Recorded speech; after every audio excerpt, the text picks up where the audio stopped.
what Austin brings to the table as far as helping me run the RV and the Big Blue Dog comes down to a great story when we're on the Rachael Ray show. We stayed over in New York that night.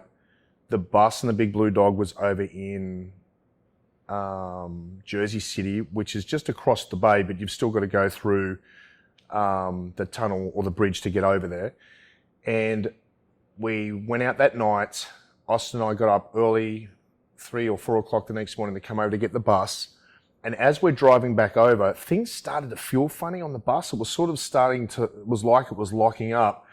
And Rachael rang me and said, Anthony, you've got to get here. You've only got, 30 minutes or whatever it was. If you don't, they're going to cancel you. And in the Holland Tunnel, you can't drive through it with, we call it LPG gas. What do you call it here? Propane?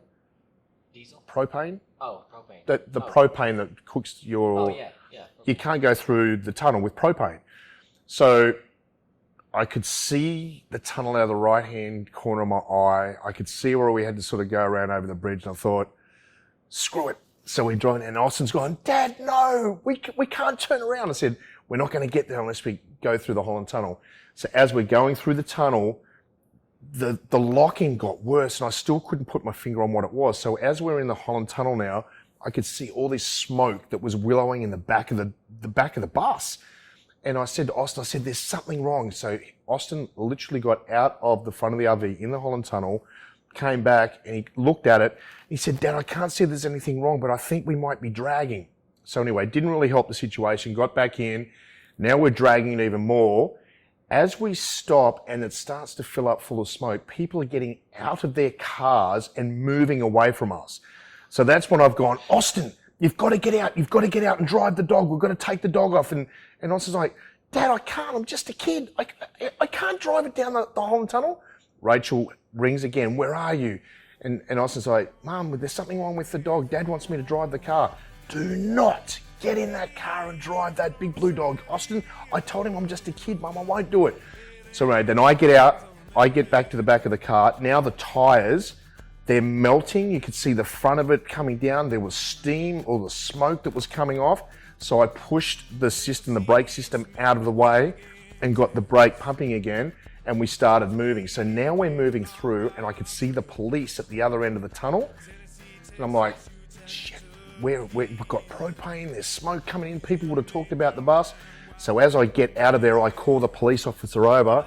He comes over and said, hey mate, listen, we're about to be on the Rachael Ray show. We've got to be there in 10 minutes. Is there any way you can help us? Police car comes out in front, escorts us around the front of the police car through this traffic on the other side, and then lets us go down the road. We get there 5 minutes before Rachael Ray comes out and interviews us. It was so hectic. No one would know. It was so hectic. So where they got the permits, we parked the bus and the dog, and I'm telling you, not cheap permits. So we stayed in the bus that night, and Austin and I again got up early, 5 o'clock, drove went over the bridge this time, over to New Jersey, parked the bus, didn't put it in its lot. We just got there because we were all so tired. Woke up at 8 o'clock, come out to inspect the dog. Both the tyres are flat. The back tyres have got all of this melting stuff that was around the outside, so obviously we can't drive it anywhere. We ring Ford, they bring a truck, they put the dog on the back of the truck, they take it to Ford.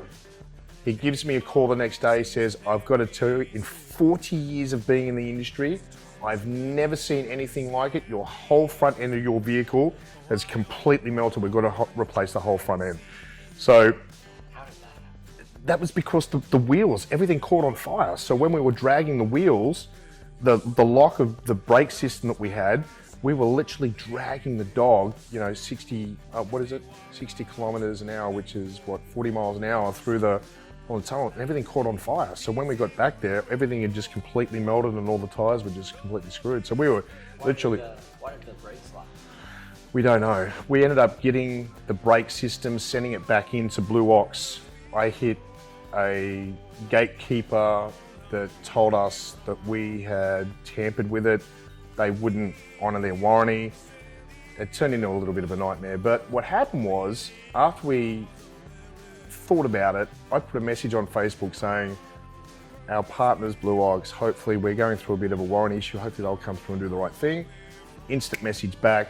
Management came on the phone. They'd done their research. They looked into what we were doing.